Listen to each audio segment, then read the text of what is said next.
मायास किचनमध्ये तुम्हा सर्वांचं खूप खूप स्वागत आहे। आज आपण गव्हाच्या पिठापासून शिरा बनवणार आहोत। हा शिरा खायला खूप टेस्टी वाटते, नक्की तुम्ही करून बघा। रेसिपी अगदी सोपी आहे, अगदी कमी वेळामध्ये हा शिरा बनवून तयार होतो। एकदा तुम्ही हा शिरा खाल तर मन भरणार नाही, एवढा टेस्टी हा शिरा होतो।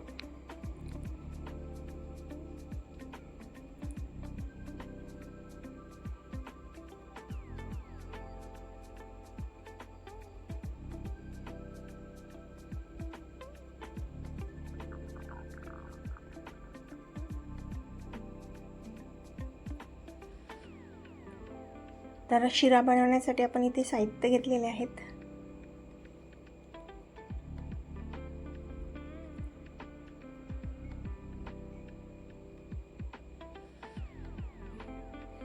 साहित्य सुद्धा खूप जास्त लागत नाही, तर 1 वाटी गव्हाचं पीठ घेतलेलं आहे, 1 वाटी साखर घेतलेली आहे। हे वाटीचं प्रमाण अगदी सारखंच आहे, सारख्याच प्रमाणात हे घ्यायचं आहे। तर साजूक तूप 1 वाटी घेतलेला आहे, ड्रायफ्रूट्स घेतलेले आहे, किंचित मीठ, बारीक करून घेतलेली विलायची पूड, केसर आणि पाणी, एवढं साहित्य आपल्याला हा शिरा बनवण्यासाठी लागणार आहे। तर गॅसवर मी कढई ठेवलेली आहे। कढईमध्ये आपण थोडं तूप घालून घेऊ। तूप थोडं गरम झालं की यामध्ये आपण ड्रायफ्रूट्स घालू। ड्रायफ्रूट्स घालणे ऑप्शनल आहे, तुम्हाला कोणते वाटते त्यानुसार ड्रायफ्रूट्स घेऊ शकता। तर इथे काजू आणि बदाम घेतले आहे,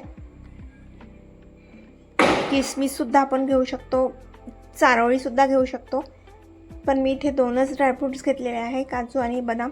तर हे काजू आणि बदाम खूप जास्त परतायचे नाही, अगदी 2 सेकंदपर्यंत मी हे छान परतून घेत आहे, खूप जास्त लालसर वगैरे होऊ द्यायचे नाही।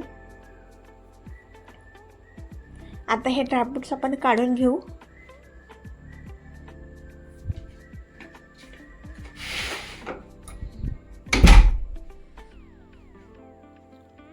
बघा, अशा प्रकारे छान हे ड्रायफ्रूट्स मी फ्राय करून घेतलेले आहे। आता परत त्याच कढईमध्ये आणखी तूप घालू। या शिऱ्याला तूप जेवढा जास्त राहील तेवढाच हा शिरा खायला खूप टेस्टी वाटतो। तर इथे आपण हे आता गव्हाचं पीठ घालून घेऊ या शिऱ्यामध्ये आणि छान कमी गॅसवर लालसर होईपर्यंत परतून घेऊ। तर आपला कणिक छान परतून कमी गॅसवर मी परतून घेत आहे, तोपर्यंत आपण पाणी ठेवू गॅसवर एका पातेल्यामध्ये।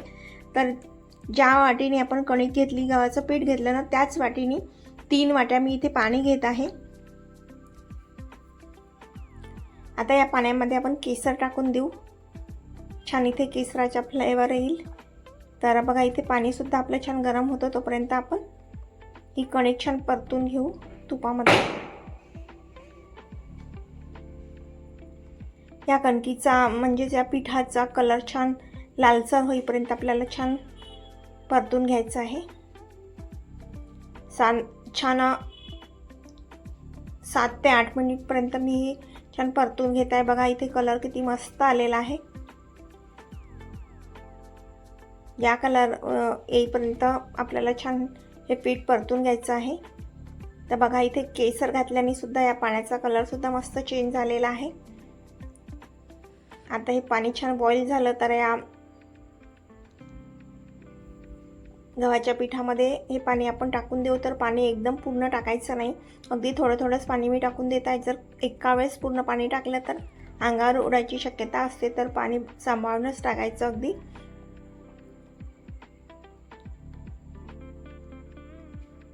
एक वाटी गव्हाच्या पिठाला 3 वाटी पाणी, अगदी परफेक्ट प्रमाण आहे। इथे मी किंचित मीठ घातलेलं आहे, विलायची पूड घातलेली आहे।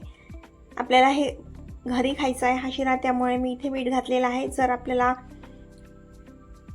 नैवेद्य वगैरे करायचं असेल तर त्या नैवेद्याच्या शिऱ्यामध्ये मीठ घालायचं नाही, पण आता आपण घरी करत आहोत त्यामुळे मी इथे किंचित मीठ घातलेलं आहे। आता हे छान मिक्स करून घेऊ। आता तुम्हाला असं वाटत असेल की हे तर खूप पातळ झालेलं आहे, पण हे पातळ होणार नाही। बघा, अगदी 7-8 मिनिटपर्यंत मी मस्त कमी गॅसवर हे छान परतून घेत आहे। आता यामध्ये आपण हे फ्राय करून घेतलेले ड्रायफ्रूट्स घालू। मस्त इथे आपल्या हा पिठाचा रंग किती मस्त आलेला आहे, छान या रंगावर येईपर्यंतच आपल्याला छान पीठ परतून घ्यायचं आहे, तेव्हाच आपला शिरा खायला सुद्धा खूप छान वाटतो। तर आता इथे मी झाकून घेतलेला आहे 2 मिनिटपर्यंत।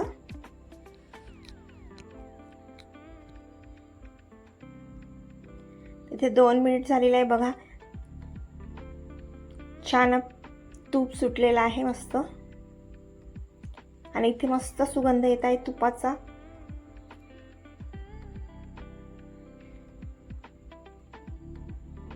नक्की तुम्ही अशा पद्धतीने गव्हाच्या पिठाचा शिरा करून बघा, खूप छान वाटतो खायला.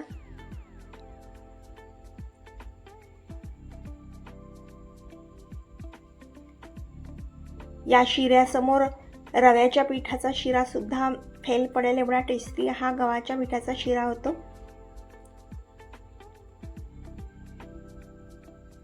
बघा, मगाशी आपण पाणी घातलं तर पाणी कसं जास्त वाटत होतं, पण आता हे पाणी या पिठाने शोषून घेतलेलं आहे बघा. अगदी व्यवस्थित हे प्रमाण आहे. 3 वाटी, 1 वाटी पिठाला 3 वाटी पाणी, अगदी परफेक्ट प्रमाण आहे. हेच प्रमाण घ्यायचं आहे. रव्याचा शिरा कराल तरी सुद्धा आपल्याला 1 वाटी रव्याला 3 वाटीच पाणी घ्यायचं. आता मी परत झाकण काढते बघा.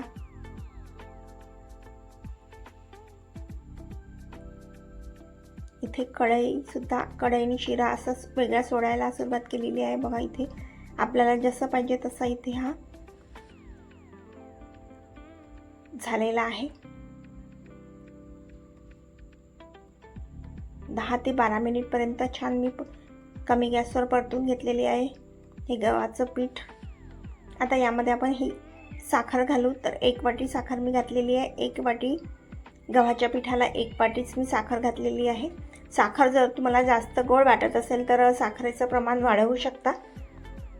मी एकच टाकलेला आहे. 1 वाटी पिठाला 1 वाटीच साखर घातलेली आहे. आता साखर घालून परत आपण झाकून घेऊ.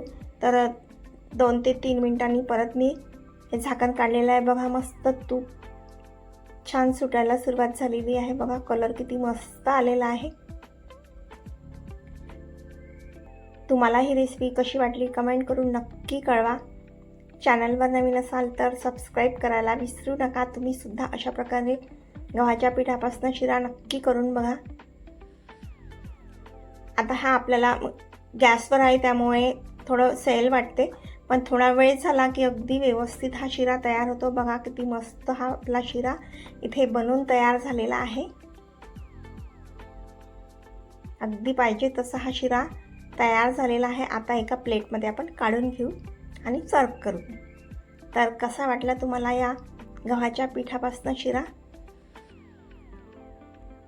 इथे आपला शिरा तयार झालेला आहे. पुन्हा भेटू अशाच एका नवीन रेसिपी सोबत.